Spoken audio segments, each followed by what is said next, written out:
Mabuhay everyone, especially you, ma'am. Mabuhay. So our topic for today is all about the reading the Proclamation of the Philippine Independence. So every year the country commemorates the anniversary of the Philippine Independence proclaimed on June 12, 1898 in the province of the Cavite. So in that place, Philippines was independent from Spain. So indeed, such event is a significant turning point in the history of the country because it signaled the end of 330 years of Spanish colonization. In 330 years of being under the Spain, and there's no was opportunity to determine ourselves as a nation because we are under sa mga Spain. Interestingly, reading the details of the said document is hindsight is telling of the kind government that was created under Aguinaldo and the forthcoming hand of the United States of America in the next few years of the newly created republic. So, kaning sa kuan manggod sa Proclamation of Philippine Independence is kuan ni siya kanang limited recognition, and then gamay rasad ang nakabasa ani nga kuan. Gamay rasad ang nakabasa aning Proclamation of Independence of Philippine Independence, taking into consideration that their inhabitants being already wearing the ominous yoke of Spanish domination on account of the arbitrary arrest and harsh treatment practiced by the civil guard to the extent of causing death with a connivance and event with the express order of their commander, who sometimes went to the extreme of ordering the shooting of prisoners under the pretext that they were attempting to escape, in violation of the provision of the regulation of their corps, which abuses were unpunished, and on account of the unjust deportation, especially those decreed by General Blanco of the eminent personage and of the high social position at the instigation of the Archbishop and Prior interested in keeping them out of the way for their selfish and avaricious purpose. Deportation, which are quickly brought about by a method of procedure more execrable than the Inquisition, and which every civilized nation reject, and on account of a decision being rendered without a hearing of a person's accused. So, as we can see sa beginning sa document is, abuso gyud kaayo ang mga Kastila sa una. There are some abuses during the Spanish region. The first one is arbitrary arrest. So, kaning arbitrary arrest is kato ni mga guardian civil nga mo can arrest any person, like mo-arrest sila sa tao nga without knowing nga na sila mga sala nga wala sila basis or kamatuuran nga nakasala ng tao, like ilarang i-arrest. If they are exercising manggudpod sa ilang right is naa sila consequences nga may tabo, not like karon nga naanay balahod or law. The second one is harsh treatment. Kaning harsh treatment is kini siya ang mo-arrest sa individual but gitreat nila harshly o gitorture nila inhuman treatment ang mga tao. The third one is killing of the prisoner under the pretext that they were attempting to escape. So, if kanang usa ka tawo is gusto nila patyon ang usa ka tawo is gusto nila patyon, they will just let them run. If mudagan ang isa ka tawo, busa na nila pusilon. If naimuas nila someone, anong namatay ang tong tawhana is, ang reason nila is ni-escape lang siya. The fourth one is unjust deportation. So, kaning unjust deportation, like katong ka Rizal na ni-deport siya sa dapitan kay giinitan siya sa mga Castilla because of his novel nga no limitang here o katong El Filibusterismo ko. The last one is katong propaganda movement kay siya man ang co-founder together ni Haina og ni del Pilar.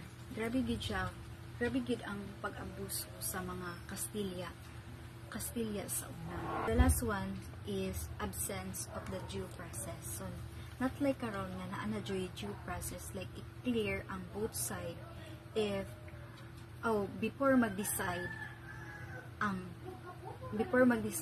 law, not like sa una nga dili nila i-clear both side, like diretso ra nila nga ipapriso ang tao or patyon, labi na wala kay connection, like sa kanang wala kay connection sa president, sa vice president, like ingana.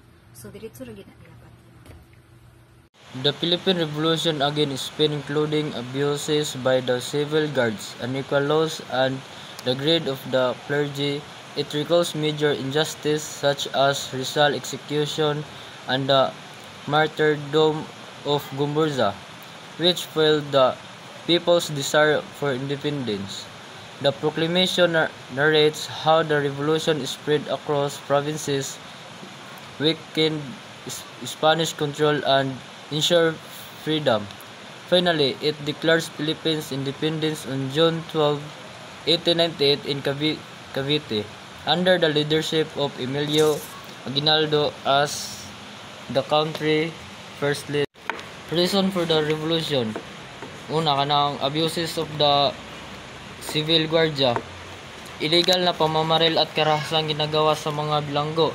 Example, kanang illegal na pag-aresto bisag walay sakto nga ebidensya, din kanang mga bisag mga hinala ra bitaw ng o kanang masumbong sa praile, diyon sa pa kanang manakit sa mga manakit o kanang mamalo sila sa mga tao, ilang mga pangkulatahon, then ilang sumbagon, then napos sila yung mga gamit nga latigo para lang hadlukon ang mga tao. Unequal justice system. Laws favor the powerful, while ordinary people were neglected. Example, kanang dili pantay nga kuan bitaw justice. Example, kanang o na fever ba o dato ka, pwede ra ka mubayad ra ka para lang makatakas sa imong sala. Then og kanang kuan ra ka, kanang pobre ra ka ug nakay sala, ila igam presohon. If kanang dato kudo prag silbi kanang okay lang nga nakasala. Example, kanang anak ug kuan gobernador di nakasala, di nila kuanon kay anak dako kayo posisyon sa ana nga lugar. Manang dili sa unequal justice system siya. Mabuhay, good day ma'am. I'm Irene Alba reporting the summary about the proclamation of the Philippines independence. On June 12, 1898, Cavite Viejo, province of Cavite, ang Philippines kay nag-declare of independence and establish a dictator government led by Emilio Aguinaldo. As the eminent dictator, si Don Ambrosio Rianzares Bautista iyahang papel kay mag-proclaim ug magpatibay sa kalayaan ng Pilipinas. So the Filipino recognized, approved, and confirmed nila ang leadership ni Emilio Aguinaldo as the supreme chef of this nation. Si Emilio kay gituring og isa ka instrument of God para daw maligtas ang mga Filipino sa paghahari ng mga Spanish as foretold of Dr. Jose Rizal. So, the Philippine flag is described with specific meaning. First is white triangle, represent the Katipunan Society which sparked the revolution. 3 stars represent the three principal of archipelago. First is Luzon, Mindanao, and Panay, where the revolution began. Sun with 8 rays symbolize progress and civilization, with the 8 rays representing the 8 provinces that were first declared in a state of war. First is Manila, Cavite, Bulacan, Pampanga, Nueva Ecija, Bataan, Laguna, and lastly, the Batangas. Blue, red, and white colors inspired by the U.S. flag, showing gratitude for their support. Most people know the Philippine flag, but not everyone understands the deeper meaning behind its design. A detail that is often missed is that white triangle comes from the symbol of the Katipunan, the group that fought for independence from Spain. The red and blue colors of the flag are usually said to stand for courage and peace. But what many don't know is that these colors were actually taken from the flag of the United States to show friendship and support at that time.